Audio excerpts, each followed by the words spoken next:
یہ مسجد میقات ہے جی، جو لوگ عمرہ پہ آتے ہیں یا جو لوگ مدینہ منورہ کے اندر موجود ہیں، یہاں پہ رہائش پذیر ہیں، تو جو لوگ عمرے سے آتے ہیں ہر مسجد نبوی کی زیارت کر کے کچھ دن وہاں سٹے کرتے ہیں مسجد نبوی کے اندر، اس کے بعد جو پھر عمرے کے لیے روانہ ہوتے ہیں تو ان کو یہاں یہ تقریباً مسجد نبوی سے 20 کلومیٹر فاصلے پہ ہے، یہاں پر آگے غسل کر کے احرام باندھ کے 2 نفل پڑھ کے پھر جو ہے عمرے کے لیے مکہ روانہ ہوتے ہیں۔ تو یہ وہ مسجد ہے، مسجد میقات۔ تو یہ دیکھیں یہاں پہ آدمی احرام بن کے یہاں سے پھر روانہ ہوں گے۔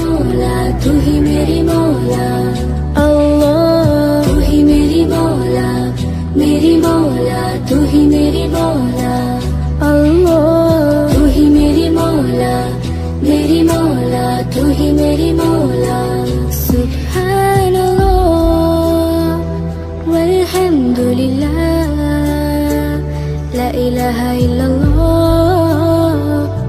اللہ اکبر سبحان اللہ والحمد للہ لا الہ الا اللہ اللہ اکبر۔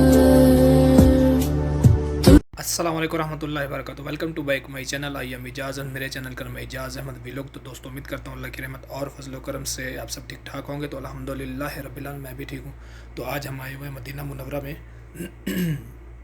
مسجد میقات کے پاس، جو کہ مدینہ منورہ سے تقریباً 15 سے 20 کلومیٹر فاصلے پہ ہے، اس کے پاس موجود ہیں۔ ابھی یہاں پہ مغرب کی اذان ہوگی، آپ کو سنواتے ہیں۔ آئے سبحان اللہ کسی کو بچے دے نا الحمد للہ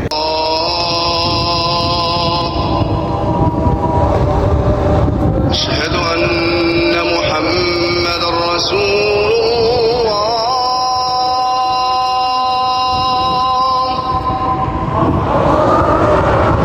أشهد أن محمد رسول الله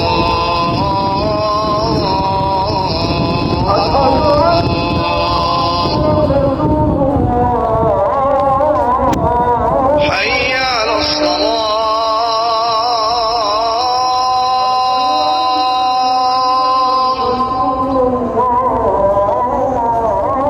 حي على الصلاة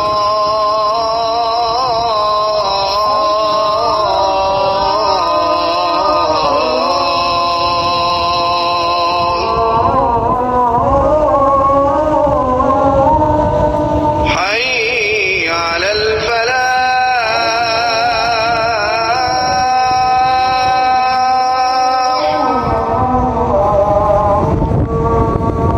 حي على الفلاح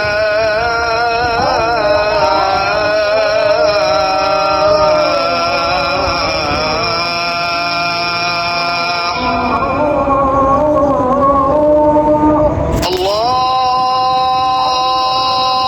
أكبر الله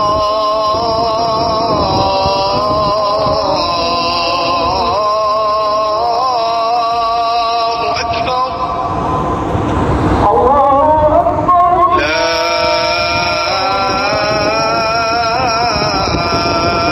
إله إلا الله